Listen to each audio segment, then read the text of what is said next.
전국에 강풍을 동반한 비가 내리면서 선박이 좌초되고 비행기가 결항되는 등 피해가 잇따르고 있습니다. 미국 뉴욕주 버팔로에서 소형 여객기가 추락해 탑승자 48명 모두 숨졌습니다. 소말리아 해적에게 납치됐던 한국인 선원 5명이 곧 석방될 것으로 보입니다. 후임 경찰청장의 강일학 해양경찰청장이 유력한 것으로 알려졌습니다. 이상은 이 시간 주요 뉴스입니다.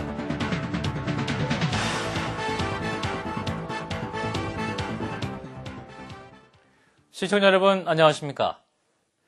전국에 강풍을 동반한 비가 어제부터 이어지면서 선박이 좌초되고 항공기 결항으로 지방 주요 공항이 사실상 마비되는 등 피해가 속출하고 있습니다. 강현석 기자입니다.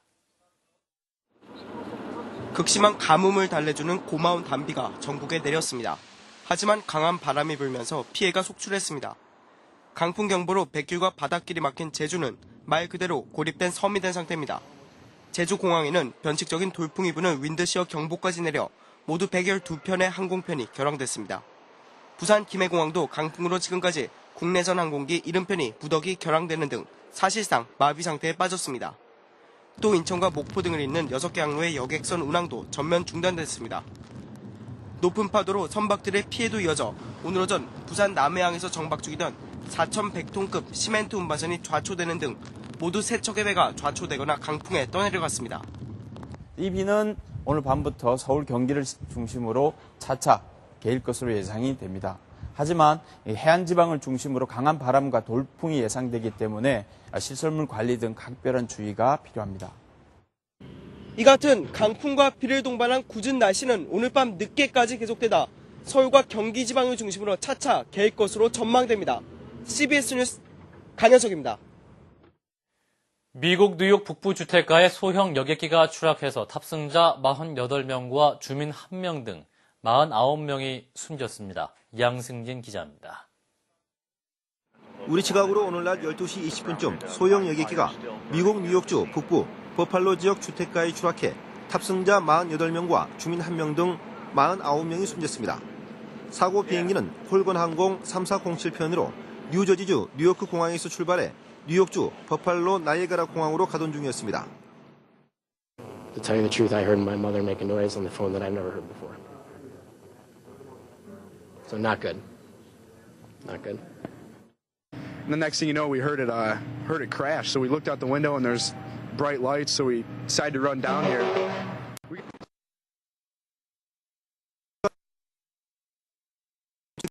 관제탑과 특별한 교신 내용은 없었던 것으로 파악됐다고 밝혔습니다.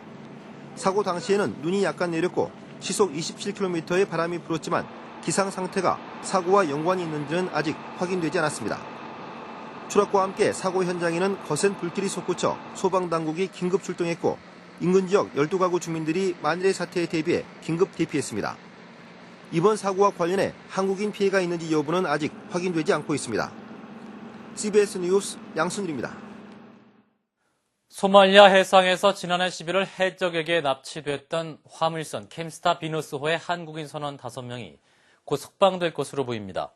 외교통상부 당국자는 선원에 대한 석방 협상이 마무리됐고 현재는 협상 대가를 건네는 등의 절차만 남은 것으로 알고 있다며 특별한 변수가 없는 한 곧 풀려날 것이라고 말했습니다. 일본 선박회사 소유의 파나마 국적 2만 톤급 화물선인 캠스타 비너스호에는 한국인 5명과 필리핀인 18명 등 모두 23명이 승선하고 있었으며 소말리아 해적에게 납치된 뒤 90일 동안 억류돼 있었습니다. 청와대는 용산 참사 무마형 홍보 지침 이메일을 경찰청에 보낸 국민소통비서관실 온라인 홍보 담당 행정관에 대해서 구두 경고 조치를 내렸습니다. 청와대 관계자는 내부 조사 결과 개인적으로 경찰청 홍보 담당관에게 이메일을 보낸 것으로 확인됐다면서 경위서를 받고 구두 경고를 했다고 밝혔습니다. 지난 10일 사진 사퇴한 김석기 경찰청장 내정자의 후임으로 경북 성주 출신의 강일학 해양경찰청장이 유력한 것으로 알려졌습니다.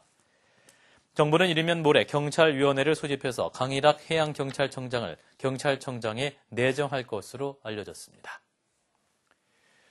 교육과학기술부가 사회적 합의를 거쳐서 대입 완전 자율화 여부를 2012년 이후에 결정하겠다고 공식적으로 밝혀서 3단계 대입 자율화 일정이 불투명하게 됐습니다. 사회부 최승진 기자입니다. 당초 2012년부터 시행될 예정이었던 대입 완전 자율화에 제동이 걸렸습니다. 교육과학기술부와 한국대학교육협의회는 오늘 대입 자율화의 마지막 단계인 대입 완전 자율화 여부는 2012년 이후에 결정하겠다고 공식 발표했습니다. 3단계의 시기가 워낙이 2012년도에 가서 그때 여러 가지 이제 환경이나 이런 여건을 고려해서 자율화 추진 여부를 검토를 하겠다. 이에 따라 대학의 학생 선발에 대한 부작용이 계속 나타날 경우 완전 자율화 시행은 힘들어질 수 있다는 분석입니다. 대입 완전 자율화가 불투명하게 된 것은 연세대와 고려대 등 주요 대학들이 최근 2012학년도 대입 전형 방향을 독자적으로 발표하면서 학생과 학부모들의 혼란을 초래한 것이 가장 큰 이유입니다. 또 대입 자율화 추진 과정에서 빚어지는 혼란을 막기 위해 대학 총장과 시도교육감, 교육 전문가들이 참여하는 교육협력위원회가 구성됩니다. 대교협은 교육협력위원회에서 논의된 내용을 바탕으로 올 상반기에 전국의 주요 대학 총장들이 모인 자리에서 선진형 대입 전형 확대 공동선언을 발표하기로 했습니다.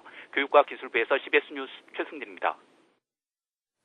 이건희 전 삼성그룹 회장의 외아들 이재용 삼성전자 전무의 부인 임세령 씨가 지난 11일 이 전무를 상대로 법원에 이혼 소송을 낸 것으로 확인됐습니다. 임 씨는 이혼 소송과 함께 10억 원의 위자료와 자녀 양육권, 5천억 원에 달하는 재산 분할 청구 소송도 함께 낸 것으로 알려졌습니다. 이어서 주말에 볼만한 영화 두 편을 소개해드립니다. 달의 마법을 차지하려는 판타지 영화 문프린세스와 사랑의 줄다리기를 그린 영화 그는 당신에게 반하지 않았다 두 편의 영화입니다. 김윤주 아나운서입니다. 달의 마법이 선택한 운명의 소녀, 달의 진주를 차지하기 위한 숨막히는 대결이 시작된다. 문 프린세스는 해리포터 스타워즈 제작진이 만든 초대형 어드벤처 판타지입니다. 아버지의 죽음 이후 마리아는 비밀로 가득한 문 에이커 저택에 살게 됩니다. 그곳에서 우연히 신비한 마법으로 가득한 달빛 세상으로 들어가게 된 그녀는 5,000번째 달이 뜨는 밤 세상을 파멸로부터 구할 문 프린세스의 전설에 대해 알게 됩니다.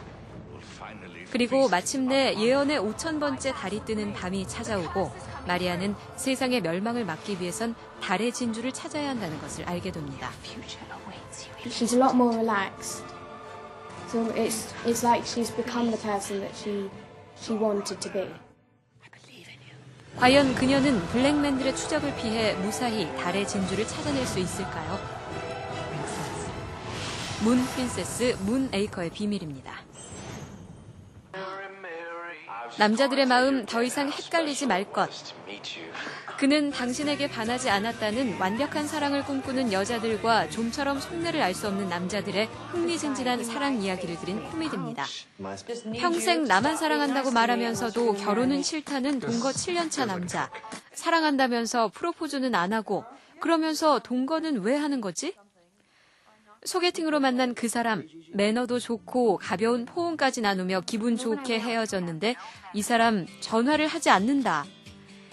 얘네는 만날 헛발질이야. 옛날부터 지금까지 연애는 다 그런 거야. 아무리 이리저리 해봐도 일은 꼬인다고. 우연히 슈퍼마켓에서 마주친 남자는 잘생긴 외모에 능력까지 겸비한 유부남. 나를 배려해주는 마음이 심상치 않은데 하지만 내 눈앞에서 일은 벌어지고 그는 당신에게 반하지 않았다. CBS 뉴스 김윤주입니다.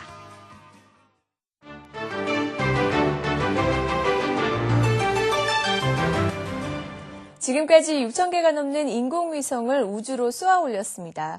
그동안 위성끼리 충돌한 적은 한 번도 없었는데요.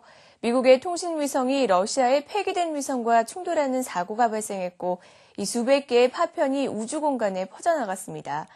전문가들은 파편들이 또다시 충돌할 수 있다는 우려를 하고 있는데요.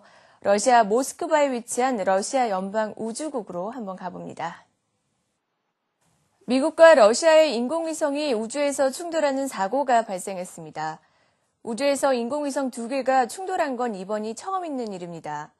Вероятность столкновения двух космических объектов, она ничтожно мала. Я думаю, что это тысячные, если не миллионные доли процентов. Но тем не менее вот так случилось.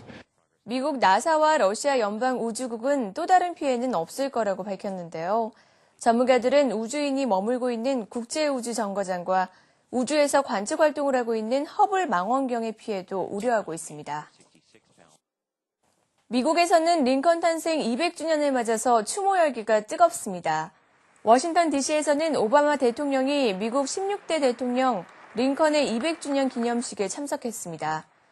I feel a special gratitude to this singular figure who in so many ways made my own story possible and in so many ways made America's story possible. 취임식을 앞두고 링컨과 같은 방법으로 기차로 워싱턴에 입성하고 취임 선서는 링컨의 성경을 사용하는 등 오바마 대통령에게는 링컨은 각별한 의미가 있습니다. 뉴욕 크리스티 경매에서는 1864년 남북전쟁 당시 단결을 호소했던 연설문 원고가 문서 낙찰가로는 사상 최고가인 344만 달러에 팔리기도 했습니다. 영국의 한 동물원에서는 록시라는 이름을 가진 4살짜리 펭귄이 살고 있습니다. 항상 말썽을 부리는 펭귄이지만 수백 명의 회원들이 가입한 팬페이지가 있을 정도로 인기가 많습니다. 발렌타인데이를 맞아서 영국 전역에서는 록시에게 보내는 편지와 선물도 도착했는데요.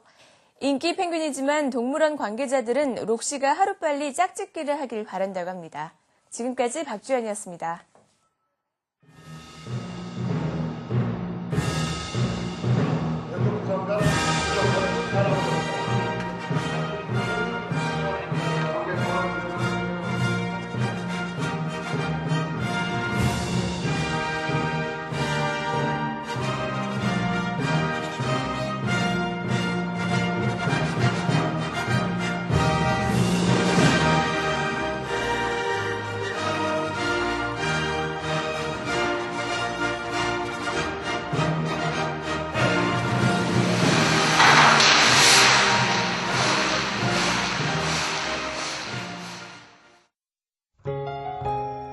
날씨입니다. 오늘 전국에 강한 비바람이 불었지만 이번 비는 오늘 밤부터 서서히 그치겠습니다. 주말인 내일부터는 기온이 내려가면서 쌀쌀해지겠고 다음 주 초 기온이 더 떨어져서 한겨울 추위가 예상됩니다.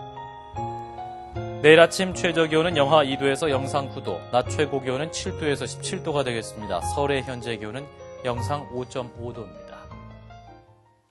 이상으로 CBS 뉴스를 마칩니다. 고맙습니다.